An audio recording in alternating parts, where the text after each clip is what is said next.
सत साहिब सतगुरुदेव की जय। बंदी छोड़ कबीर साहिब जी की जय। बंदी छोड़ गरीबदास जी महाराज जी की जय। स्वामी राम देवानंद जी गुरु महाराज जी की जय हो।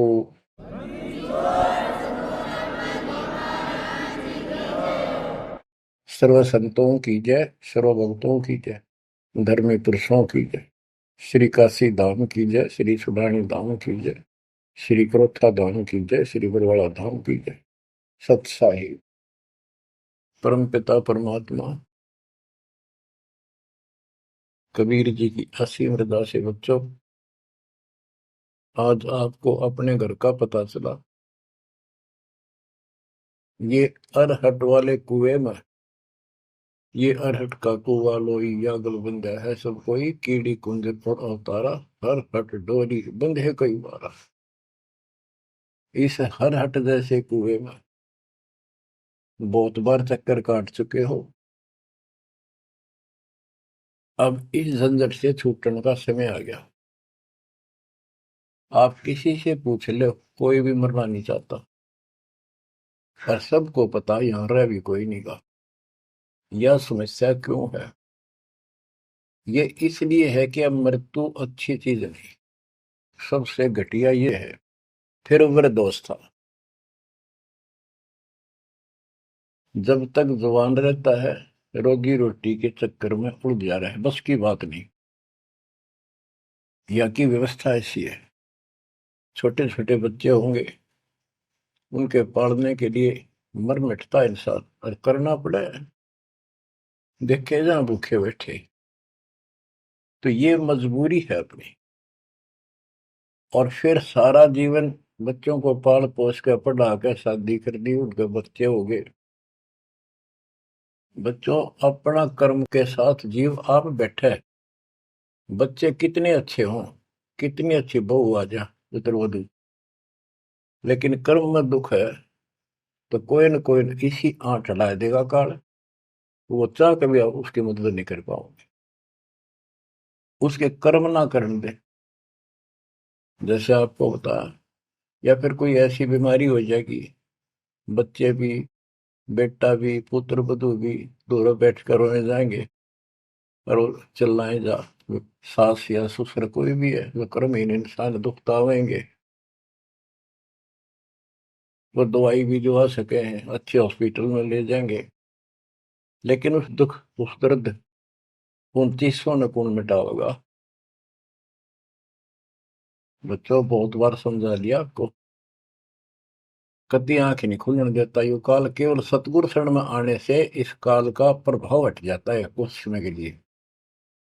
और तब ये बातें अच्छी लगती हैं, ना कोई गाना, ना कोई बेंजू बजे, ना कोई अच्छा सुर निकाल ले जाते। केवल ये परमात्मा की अमर कथा सुनाई जाती है, उस दाता की बोली, उस कबीर परमात्मा की महिमा सुनाई जाती है।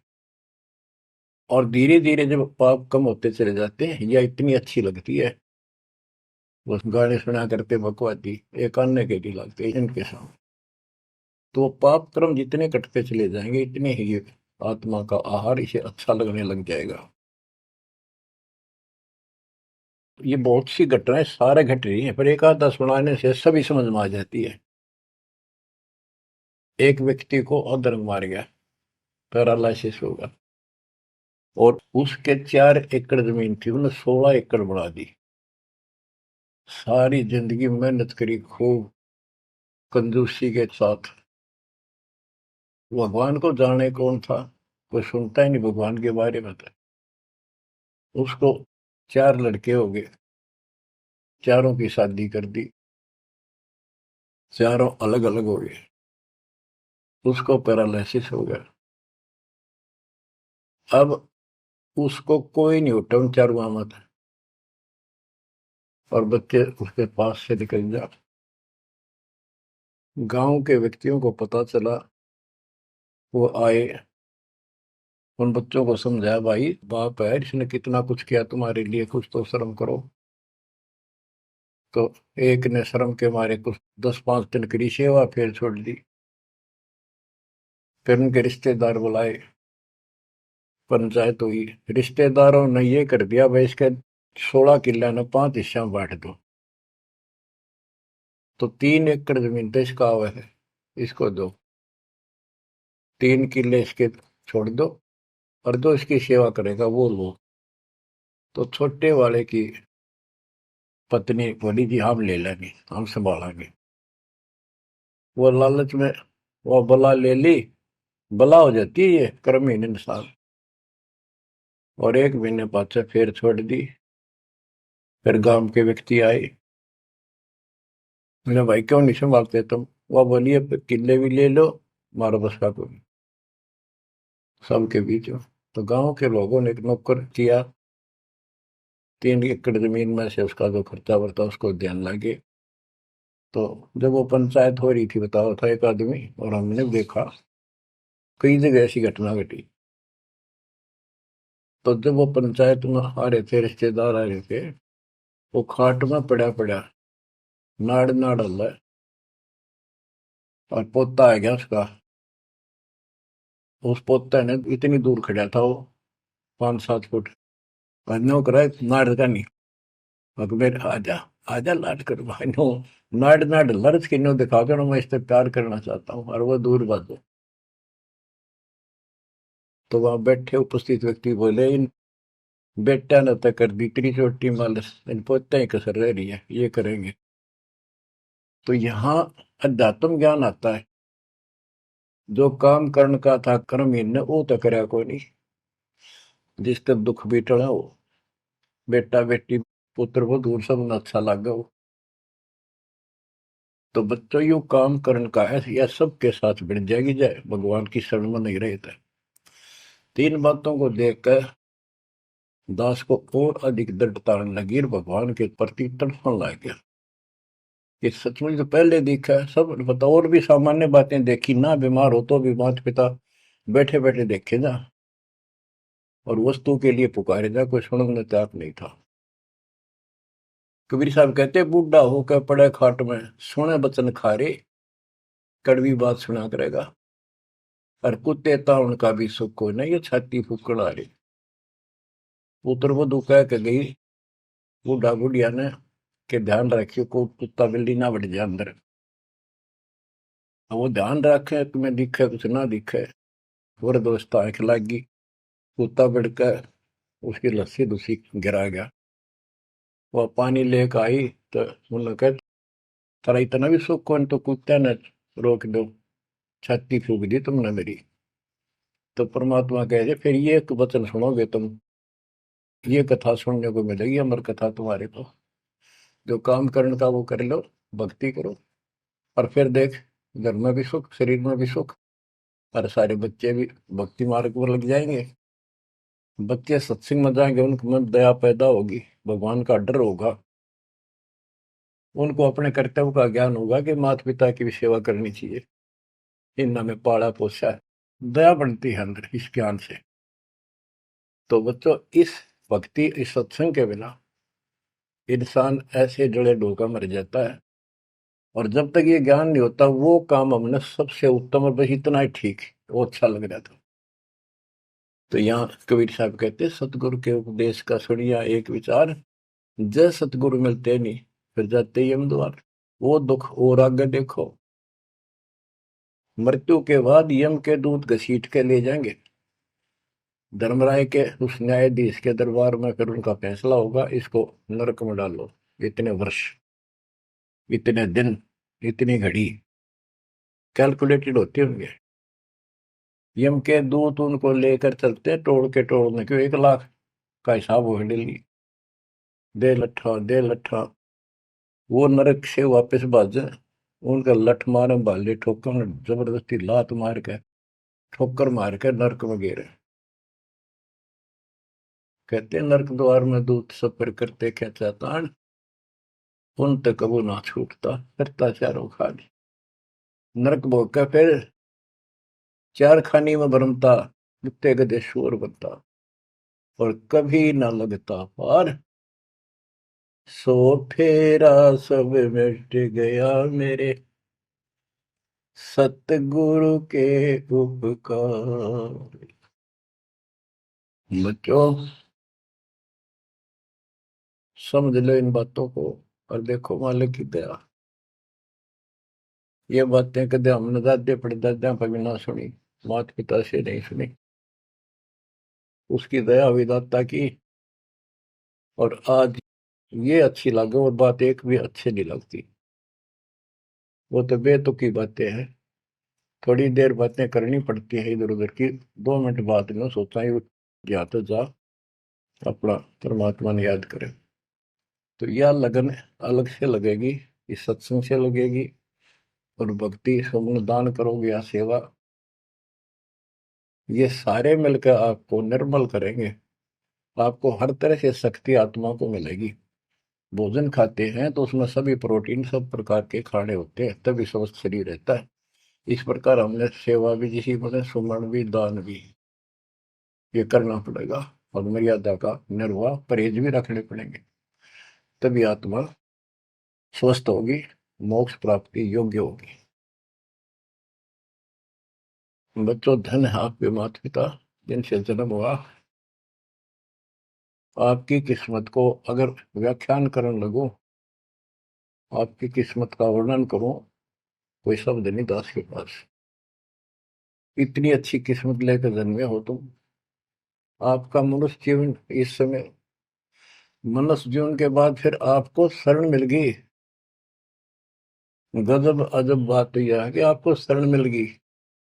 आप देखो, नाम लेने तो पहले आप किस स्थिति में थे, क्या करा करते, सारा दिन कोहरे डले डोला करते, और मजदूर काल के मजदूर थे, बस पेट के मजदूर, माचे माचे अंडा थे।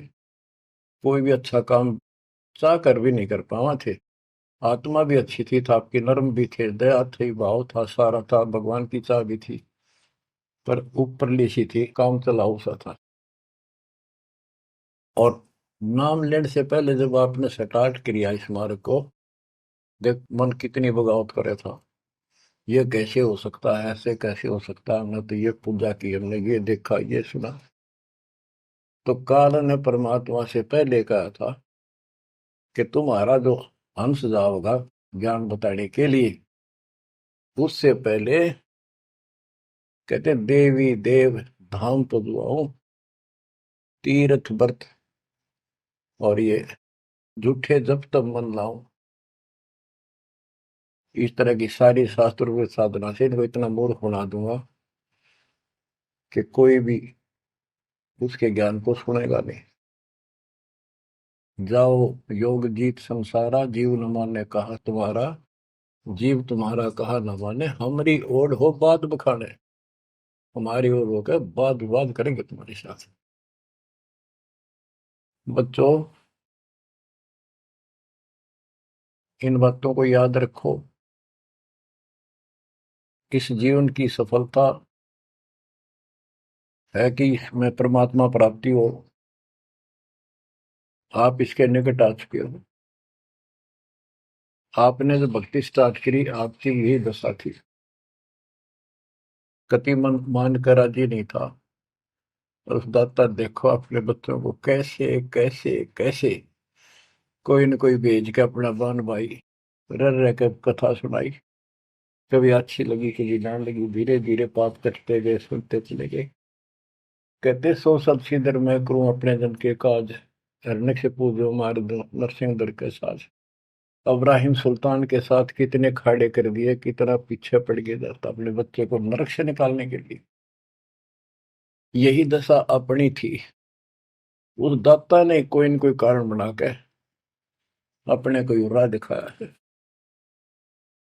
हरे बच्चों, समझो इस मार्ग को, क्योंकि ये कथा जो सारी सुनाई जाती है, ये आत्मा को सहारा देती है। ये आत्मा बहुत सतर्क हो जाती है, इन पर सब पर विचार करती है, तब इस मन को साइड कर देती है कि बस बहुत हो लिया। आप देखो क्या हाल है, कल न पशु बन जाओगे, और पहले पेरा ने कितनी बार बन लिए। तो परमात्मा आपको बहुत लंबे समय से तैयार करते करते करते करते आ रहे, और आप भी लगे रहे। जैसे भी जितना दाव लगा जिस जन्म में आप कर गए, फिर काल का प्रभाव ज्यादा था, नहीं पार बसाई छूट गया मार्ग। जो गुरुद्रोही हो जाते हैं ना, वो सदा के लिए खत्म हो जाते हैं। वो तो अरबों खरबों वर्षों तक धक्के खाओगे। आप विमुख होते रहे, जैसे राबिया विमुख हुई। स्टार्ट वहां से नहीं था उसका, बहुत पीछे से था, लेकिन भक्ति की चाह बनी रही बनी रही।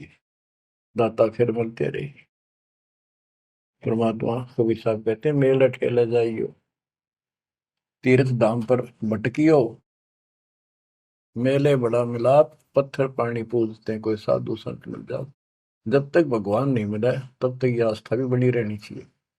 इसलिए परमात्मा कुछ लोगों को जो संस्कार तो निकाह होता है, कोई मत्था टेक के किधर जाके, और कुदरती वो संस्कार आ जाता, उसकी आस्था बनी रहती है वहां पर, तो भगवान में चाह बनी रही। कई नरसिंह बन गई, इसने आना पड़ा। निकाल ने तो मस्तरवा दिया था, प्रहलाद भगत की आस्था खत्म हो जाती। दाता रक्षा नहीं करते, सारे समाज में आस्था खत्म हो जाती मनुष्य जीवन में, कि भगवान है ही नहीं करे। अरीसा दिखा दिया, भगवान आज तक याद है, भगवान है। इसलिए हमारी चाह बनी रही परमात्मा के प्रति। तो बच्चों, परमात्मा की असीम रजा आपके ऊपर। परमात्मा 600 साल पहले हमें राह दिखाने लगे थे,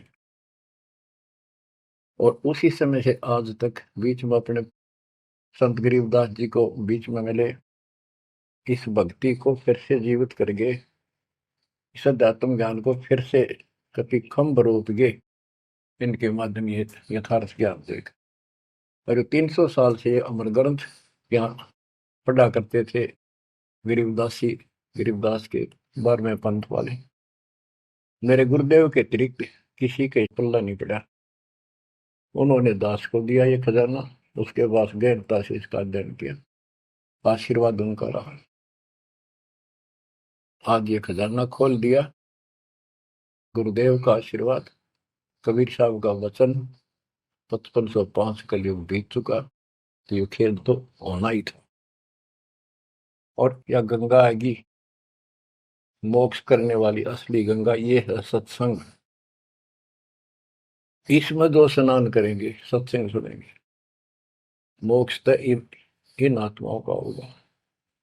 अब्राहिम सुल्तान को कैसे निकाला, उसके कोरडे तक खाए मालिक ने अपने बच्चे के, बता के लागत था, क्या नाता था उससे। अब यहां विचार कर लो, उसका हमारे से क्या नाता है, कितना गहन नाता है। वो हमारा पिता है, वही हमारी माँ है। उस परमात्मा में हमारे प्रति माँ और पिता दोनों का मोह है, कितना जबरदस्त हो सकता है वो देखो। तुम अपनी गलती से फंस गए, पर वो बैठा उस पर भी नहीं जाता खाली, कि कुछ तो निकालो काल के जाल से।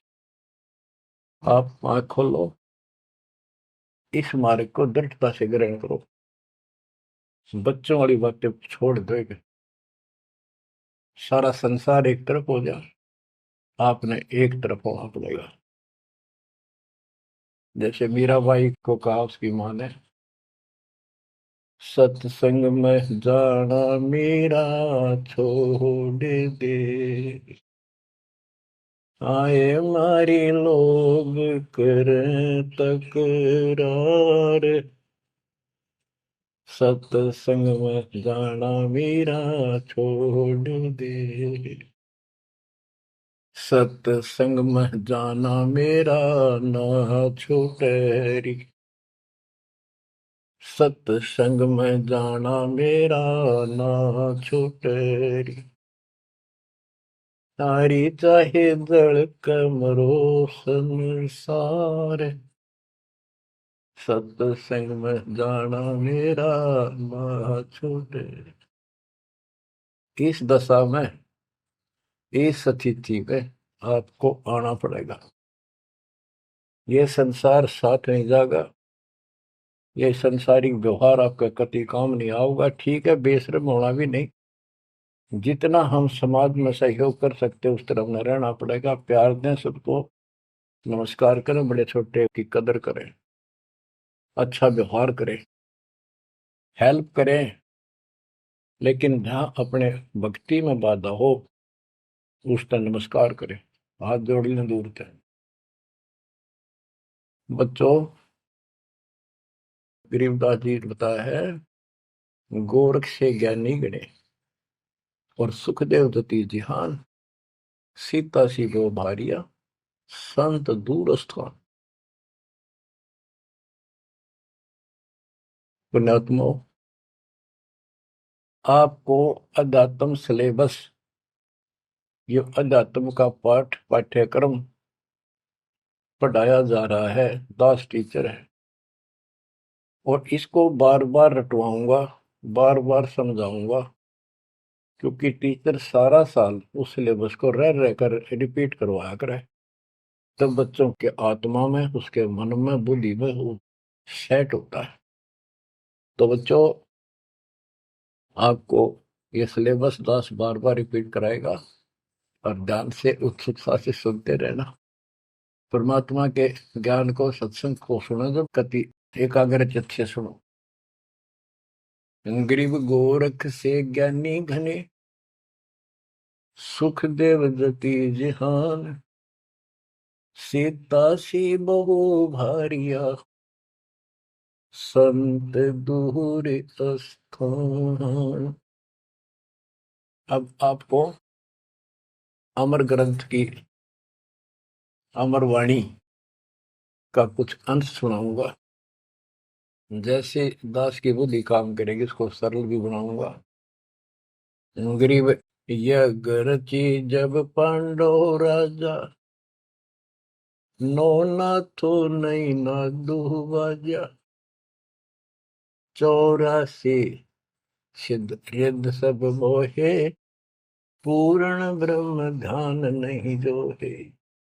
अब क्या बताना चाहते हैं संत गरीबदास जी, कि जब पांडवों ने अश्वमेघ यज्ञ रची, तो उसमें 33 करोड़ देवता, 88,000 ऋषि, ब्रह्मा विष्णु महेश तक उपस्थित थे, 12 करोड़ ब्राह्मण, और ये गिरिपुरी, इनका गिनती नहीं, 56 करोड़ जहां थे या दो, शंख बचायन नहीं बाजा ना दो। तो कहने का भाव ये है कि गोरख से ज्ञानी गणे, सुखदेव जति जिहान, प्रसंग ये है। और सीता सी बहु बारिया संत दूर स्थान। पांडवों ने अश्वमेध यज्ञ क्यों की थी? श्री कृष्ण जी जो उनके गुरु थे, त्रिलोकीनाथ विष्णु अवतार, उन्होंने बताया था कि तुमने, क्योंकि युधिष्ठिर जी को भयंकर स्वप्न आने लगे, बेचैनी होगी, भूख गई, रात की नींद गई, वैद्यों से इलाज करा लिया, कोई आराम नहीं हुआ। श्री कृष्ण जी के गुरु थे, उनसे समाधान जाना और कारण पूछा कि होया क्यों। तब श्री कृष्ण जी कहते, तुमने जो बंदूक घात किए हैं, युद्ध में, महाभारत में आदमी मारे और अपने प्रियजन मारे, रिश्तेदार मारे, ये पाप वो हानि कर रहा है, वो सेध रहा है। समाधान ये है कि अश्वमेध यज्ञ करो और पूरी पृथ्वी पर न्योता दे दो, कोई आओ, धर्म यज्ञ करो एक, और धर्म यज्ञ सफल होगी तो तुम्हारा यह दुख दूर होगा, अन्यथा नहीं होगा। और यज्ञ संपूर्ण होने की, सफल होने का चिन्ह बना दिया, बता दिया निशानी, कि एक शंख 5 मुंह का, पंचानन शंख, उसको पंचजन्य भी बोल देते हैं, पंचायन, आनंद माने मुख होते हैं, पंचानन 5 मुख का शंख एक अलग स्थान पर रखा जाएगा। वो कोई बजाएगा नहीं, आप पर बाजेगा। वो बाजेगा तब जब कोई पूर्ण संत, अच्छी करने वाला उसमें भोजन खा लेगा। तो 33 करोड़ देवता बुला लिए, 88,000 ऋषि आगे, 12 करोड़ ब्राह्मण आगे, तो किसी से भी शंख नहीं बजा। न्योता देने के लिए चारों पांडवों की चारों दिशा में ड्यूटी लाई थी, युधिष्ठिर ने छोड़ दिया कि भी न्योता देकर और निमंत्रण दो। भीम का निमंत्रण देने की जो दिशा थी, ड्यूटी थी जिस साइड में, उसमें सुदर्शन नाम के एक सुपच, जिसे आजकल शेड्यूल कास्ट कहते हैं, उसमें सुपच कहते थे, और वाल्मीकि जाति में थे वो। भीम वहां गया। भीम ने उनको निमंत्रण दिया कि भगत जी हमारे वहां आइयो, और मैं युधिष्ठिर राजा का भाई भीम हूं, और ऐसे ऐसे हमने एक अश्वमेध यज्ञ रची है, आप आमंत्रित हैं। तब सुदर्शन जी ने कहा, सुपथ ने, कि भीम तुमने तो इतना पाप कर रखा, कसाई भी फीका पड़ गया। तुमने ऐसा जुल्म कर दिया, वो बहन आज तक रो रही है जो विधवा होगी सैनिकों की, उनके बच्चे टक्कर मार रहे हैं, माँ से पूछ रहे हैं पिताजी कब आएंगे छुट्टी। उनकी माँ एकांत में ज्यादा रो रही है, तुम बैठ के ठाठ कर रहे हो और तुम मौज कर रहे हो, तुम तो नरक में डाले जाओगे। मुझे बुलाना है, जो अश्वमेघ तुम करने जा रहे हो, ऐसी अश्वमेघ 100 का फल मुझे संकल्प करो, 100, तब मैं तुम्हारे जाके रोटी खाऊं, मैं कौन पड़े से नरक में। अब अहंकार था भीम को कि हमारी यज्ञ तो सफल होनी है, क्योंकि श्री कृष्ण जी रहे साथ। तो उस भगत को कहा कि तेने आना होता जी, फालतू ना बोले, कि तेरे बिना वह काम अड़ा है, हमारे कोई आंट नहीं लगती। तो सुदर्शन जी चुप हो गए, सकट और सवान को उल्ट जवाब ना दे। जब उनका कति संपूर्ण नहीं हुआ, वो काम नहीं बना, 33 करोड़ दो सारे आ लिए, सब ने भोजन खा लिया। शंख नहीं बजा, जब एक दूसरे के मुंह को देखा, वो उपस्थित ऋषि संत देवता ये बतला रहे हैं कि इनके पाप गणे कर लिए इनने। हाँ, शंख बजेगा कहाँ से, अपने ऊपर ना लेते। अब जैसे ये माया के अंग का प्रसंग है, वाणी वो चल रही है कि इस देवी ने, इस माया ने काल के दबाव में यहाँ सबको भ्रमित कर रखा है, सत साधना करने नहीं देती, शास्त्र रूप साधना में डरे डुबावे, कर तो काल रहा है, लेकिन यह उसके दबाव में आ गई, या क्या करे, फंस गई, इसके साथ आके निकम्मे गए। तो बच्चों, तब युधिष्ठिर बोला, महाराज हमारे पाप गिने हैं भगवान, ये तो कभी नहीं बात जाए। तो मन पता है क्या हाल हो रहा है, वो मेरे स्वप्न में भी दिखाई देते, वो बच्चे रोते हुए, उनकी विधवा रोती हुई टक्कर मार रही है। कृष्ण जी बोला, भाई इस शंख न बजाने वाला आया को नहीं। भीम को बुलाया कि बताओ इस साइड में किसकी ड्यूटी थी निमंत्रण देने की, कि भीम की थी। भीम से पूछा कि तुम ऐसे ऐसे, एक सुदर्शन नाम का संत है, उसको न्योता नहीं दिया। वो बोला, जी निमंत्रण दिया था, पर वो तो कुबोल आदमी है, ये बातें बोली है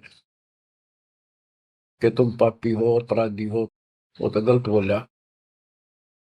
कृष्ण जी बोले, आपने क्या कहा। भीम बोला, मैंने कह दिया तो नाना होता जी, आपने ना तो मत आइए।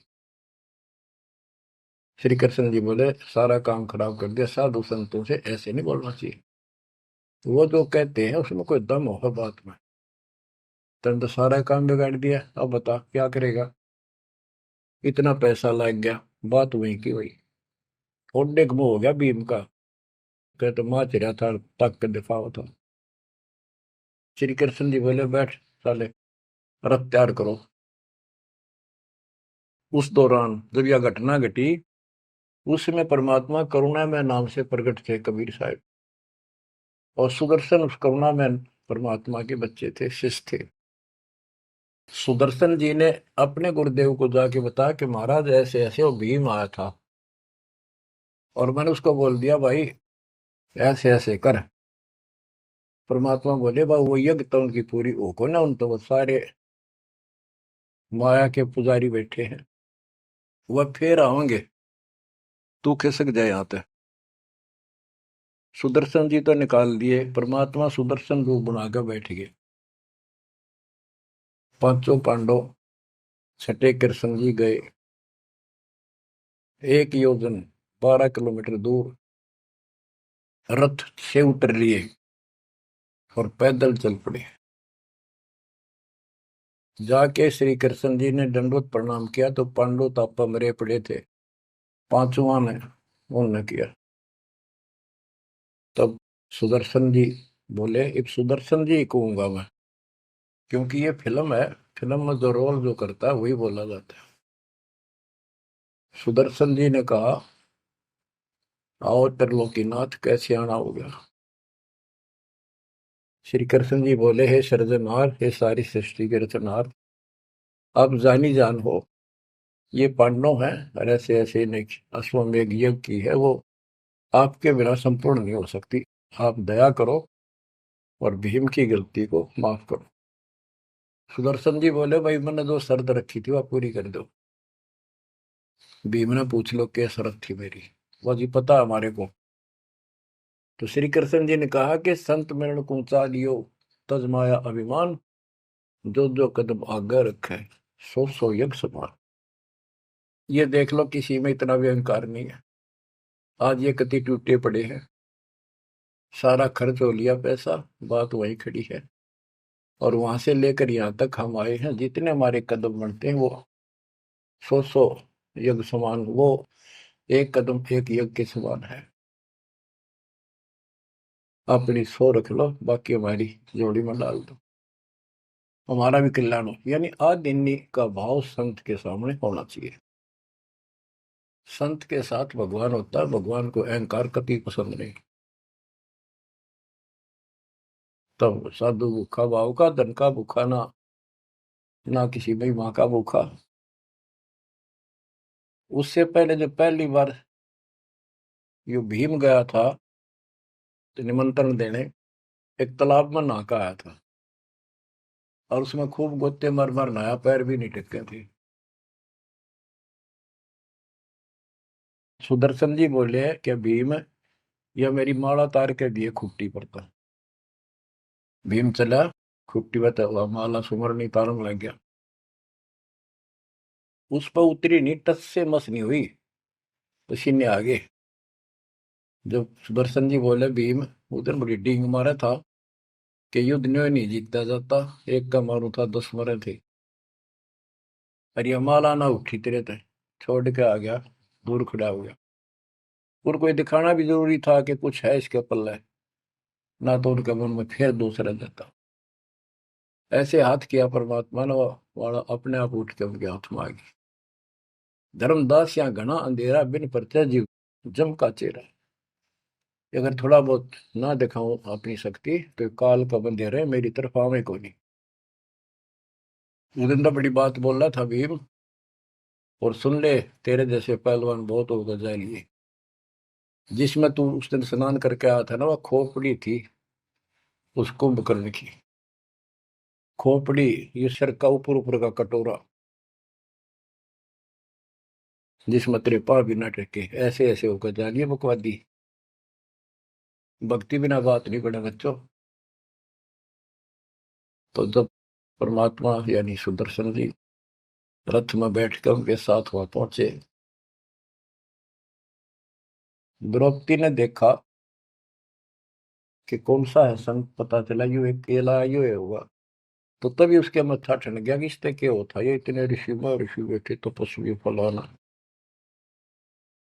फिर श्री कृष्ण जी ने कहा, द्रौपदी बढ़िया भोजन तैयार कर, संत खाना खाओगा तारा काम बनेगा।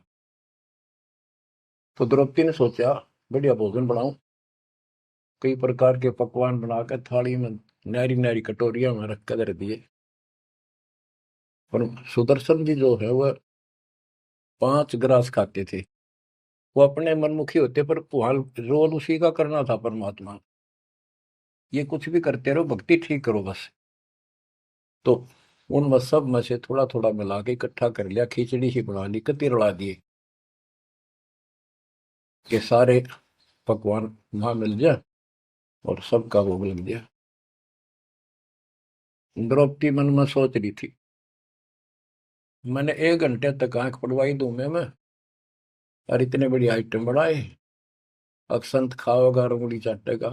और सरा होगा किसने बनाई है सब्जी रोटी। और इसने कुछ करना आता ना और ना शूद्र का शूद्र, ये कहाँ के शंख बजाएगा ये। अब परमात्मा ने यानी सुदर्शन जी ने 5 ग्रास खाए, 5 बार शंख बोला। और युधिष्ठिर जी बड़े खुश हुए।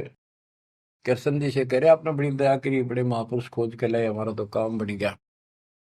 कृष्ण जी बोले नहीं बना, ये तो शंख कंटिन्यू बजना चाहिए था अखंड। और काफी देर तक स्वर्ग तक सारी पृथ्वी पे इसकी आवाज जाएगी, धीमी धीमी मीठी मीठी प्यारी प्यारी, तब सफल होगी। युधिष्ठिर बोले हे भगवान, अब कौन रह गया, किसको लाओगे। बोला भाई इस वाल्मीकि के बाल सब, ना ही 3 लोग। ये के वाल्मीकि दिखे तुमने, इसके एक बाल के समान भी 3 लोग नहीं है। इतनी ताकत है इसमें, इतनी भक्ति की शक्ति है। अपने घर में कमी है वह खोजते। द्रौपदी बुलाई। द्रौपदी से कहा कि बहन साची बता, तेरे कोई दोष आया इस महापुरुष के प्रति। तो उसने शायरी बता दी जी, ऐसे ऐसे मेरे मन में दोष आया। द्रौपदी शुक्र मना, तेरे घर पर टूक तोड़ ली इसने आकर, खाना खा लिया। तो अपने घर सब 2 रोटी खाकर सोते हैं, कोई भूखा नहीं सोता। भगवान सब न दी है। इस तरह का अहंकार करने से काम नहीं बनते। इसके चरण धोकर पियोगी ने, जब तेरे अंतःकरण का पाप भी दूर होगा और कुछ राहत भी तब मिलेगी। अमृता क्या नहीं करता। द्रौपदी लाई बढ़िया सी थाली प्रात उठाकर चांदी की, और उसमें लोटा लेकर संत के चरण धोए, गाल के कटोरे में पीण लगी। कृष्ण जी बोले बहना दा मुझे भी देना, इसे महापुरुष का चरणामृत कद कद मिला है। तो आधा द्रौपदी ने पिया, आधा श्री कृष्ण जी ने। और फिर वो देखो अखंड बाजा वो ऐसे ढंग से बजाए तो धीरे धीरे धीरे धीरे सुर बढ़ता चलेगा, स्वर्ग तक पूरी पृथ्वी पर आवाज गई, कण कण में सुनाई दिया। और जो पेड़ थे पौधे पूरे के पूरे बसंत की तरह फूल आगे और खिल गए। इतना सुंदर मौसम होगा सुहावना। गोरख से ज्ञानी गढ़े और सुख दे जति जिहान, सीता सी वो भारिया संत दूर स्थान। संत को ऊपर दिखावे से ज्यादा मीठी मीठी लंबी चौड़ी कथा सुनाने से, अटपट करके प्रवचन करने से पहचाना नहीं जा सकता। तो बच्चों, न जीव की सी बुद्धि है को पहचान ले, पहचान लिए होते तक कबीर भगवान आए न थे। संत गरीबदास जी आ रहे कहने गए। अब बच्चों आपको थोड़ी सी अमृत वाणी सुनाता हूँ। ग्रीव फिर पांडवों की यज्ञ में शंख पंचायन टेरे, 12 कोटि पंडित जहां पड़ी सबन की मेरे। यज्ञ रची जब पांडव राजा, नौ नाथों ने नादू बाजा। उस यज्ञ में 9 नाथ, 84 सिद्ध, 33 करोड़ देवता, 88,000 ऋषि, 12 करोड़ ब्राह्मण और 56 करोड़ यादव जो श्री कृष्ण के वंशज थे, जो पांडवों के रिश्तेदार थे। क्योंकि श्री कृष्ण जी की बहन सुभद्रा अर्जुन के ब्याही थी। या क्या कहते हैं, यज्ञ रची जब पांडव राजा, नो नाथों ने नादू बाजा। 84 सिद्ध रिधि सब मोहे, पूर्ण ब्रह्म ध्यान नहीं जो है। अब माया के उनकी वाणी पर देखो छिए, इन्होंने बताया है कि 84 सिद्ध 9 नाथ ये रिद्धि सिद्धि में उलझा रखे थे। 84 सिद्ध रिद्धि सब मोहे, इन्होंने पूर्ण ब्रह्म ध्यान नहीं जो है, पूर्ण परमात्मा की भक्ति नहीं करी। कोटि 33 यज्ञ के माही, सुर नर मुनि जन गिनती नाही। 56 कोटि जहां थे यादो हो, जिनसे नाही बाजा नादू हो। कोटिक वक्ता वेद उचारी, ना बयम संपूर्ण सारी। सर दर्शन की गिनती नाही, अनाथ जीव जी में बो माही। ओहो, सठ दर्शन ये गिरिपुरी कहती है बहुत गड़े आए हुए थे, और अनाथ जीव भी बहुत गड़े आए। सुर नर मुनि जन तपा सन्यासी, दंडी वृत्त बहुत उदासी। कामधेनु कल्प वृक्ष ही लाए, तीन लोक के सुर नर आए। पांचों पांडवों कृष्ण शरीरा, जिनसे यज्ञ बही निधीरा। होय होय। पांचों पांडव और श्री कृष्ण जी वही खाना खा चुके थे, उनसे यज्ञ बही नहीं थीरा, उनसे यज्ञ नहीं हुई पूरी। एक बाल्मीक नीचे कुल साधु, जिन शंख पचायन पूरे नादु। और गनो माया के पूता, ब्रह्म जोगनी सब ही दूता। ओहो, कहते हैं एक बाल्मीक नीचे कुल साधु, जिन शंख पचायन पूरे नादु। ये और गनो माया के पूता, ये और तक माया के भ्रमित है। माया सिद्धि प्राप्त करके लोगों को प्रदर्शन करना, ये भी माया जाल। या महिमा पागी न, इनमें खेल ले गए खिलौने से, या माया ये देवी ने उलझा रखे काल के दबाव। कहते हैं और गनो माया के पुता, ब्रह्म जोगिनी सब ही धूता। अब क्या बताते हैं, गिरि पांचों पांडव संग हैं, और छठे कृष्ण मुरार। चलिए हमारी यज्ञ में हे समर्थ सिरजनहार। अब श्री कृष्ण जी भी तो तीन लोक के मालिक हैं, पिछले संस्कारी हंस है। परमात्मा ने उनको सद्बुद्धि दी, उनकी दिव्य दृष्टि खोली कुछ समय के लिए, तो उनको भगवान दिखाई दे था। वो सुदर्शन उस दिन थे भी भगवान, पर उसको एहसास था, क्योंकि अध्यात्म मार्ग के अंदर अपने आप आत्मा अपने से शक्तिशाली के आगे नीचे हो जाती है, मुरझा जाती है। गिरि पांचों पांडव संग हैं, और छठे कृष्ण मुरारे। चलिए हमारी युग में समर्थ सृजनहार। गिरि पांडव यज्ञ अश्वमेघ में, सतगुरु किया पिया ने। पांचों पांडव संग चले, और छठा भगवान। गिरि पांडव यज्ञ अश्वमेध में, वाल्मीकि की बे। शंख पचायन बजाइया, राख्या नहीं संदेह। गिरिव सुपच रूप धर आइया, सतगुरु पुरुष कबीर। तीन लोक की मेदनी, सुर नर मुनि जन भीड़। कहते हो सुपुच का रूप धरकर स्वयं सतगुरु परमेश्वर कबीर जी आए, जहां पर तीन लोक की सेना बैठी थी मेदनी, या दुनिया भरी पड़ी थी। 33 करोड़ देवता, 88,000 शेर, 56 करोड़ यादव। 33 कोटि यज्ञ में आए, 688 सारे। 12 कोटि वेद के वक्ता, सुपच का शंख बजा रे।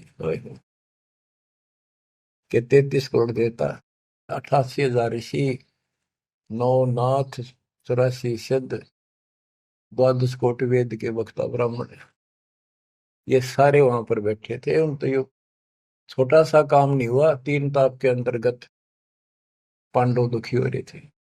तुम कौन राम का जपते जापम, ताते कटे ना तीनों ताप। तो बच्चों, परमात्मा की आपके ऊपर असीम रजा है, आपको पूर्ण परमात्मा की भक्ति मिली, पूरा सतगुरु मिला, आपको मोक्ष दे दाता सच्चाई।